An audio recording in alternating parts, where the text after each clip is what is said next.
It's always very difficult for an African to say where he actually start playing football because football is part of us. I mean, we play behind houses, on the street.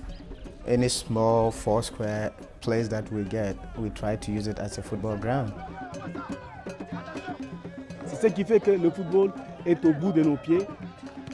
On se réveille le matin, on ne respire que le football. It's all about football, football, football, football. The whole Africa, we love football. And football is something that puts the countries together. We have different tribes, different languages, but whenever there's a game, it doesn't matter you're from here, you're from there, you just want to win.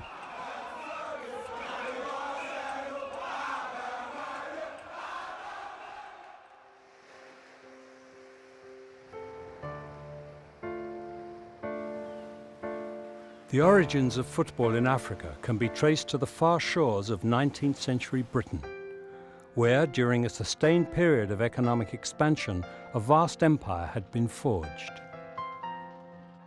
It was a time when their public schools were in the ascendancy, a time when sports and religion formed the core of a new moral code. For in the rough play of games were enshrined those values so cherished by the colonial elite: stolidity, teamwork, and manly discipline. It was a doctrine that would permeate throughout the world as their graduates left school and set sail for the new worlds. The game's playing system, called the game's cult or the game's ethos or athleticism, became part and parcel of the public school. And from there, of course, it spread throughout the empire as missionaries and teachers and administrators and soldiers went out into the empire and spread the message of the gospel of games. So you took the Bible and you took the cricket bat, or you took the Bible and you took the football, and you went out into these heathen places and you attempted to teach the boys to be Christian gentlemen.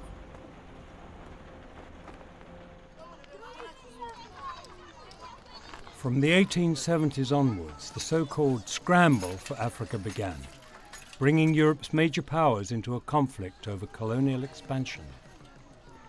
For the estimated 110 million Africans on the continent, the European intrusion brought about a profound change in their existence and generated no little misery.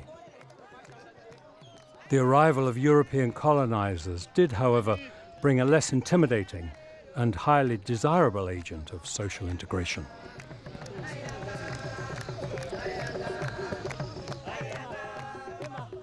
The origin of football in Zambia started with the explorer Dr. David Livingstone. It is said that when he came to Zambia, he brought three things. One, the Bible. Two, his medical kit. And three, a football.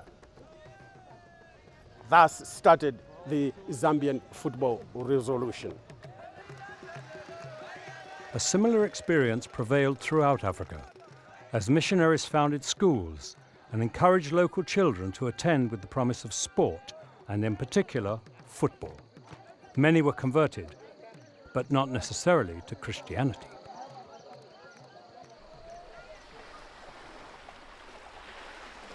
Along the Gold Coast of Ghana, the diaspora continued.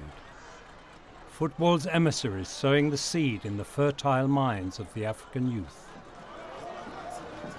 When the colonialists first came here, they went to Cape Coast first, of course, and that was the seat of the government, and obviously introduced the game there.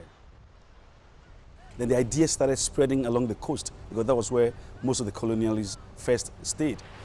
So it spread, and Accra Folk was formed in 1911. And as you are aware, Accra Folk now is the oldest existing team in Ghana. The seeds of Ghana's mighty oak were planted not by the English, but by a Jamaican teacher at the government boys' school in Accra. Having introduced the game to his boys in 1903, it soon became popular throughout the colony. Matches played on dirt pitches barefoot, balls made from paper and string.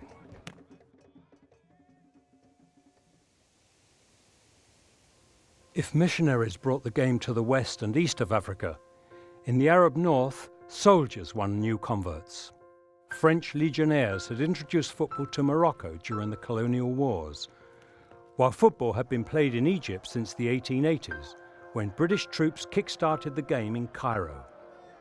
Legendary sides, Al Ahly and Zamalek, were founded there in 1907 and 1911 respectively, making Egypt one of the world's oldest and best established football nations. International progress had been made on the back of independence. Egypt enjoying great success at the 1928 Olympic Games, where they beat Turkey 7-1 before losing out to Argentina in the semi-finals. Egypt's inclusion at an international level was the exception and not the rule on the continent, independence giving them an autonomy undreamt of by most Africans.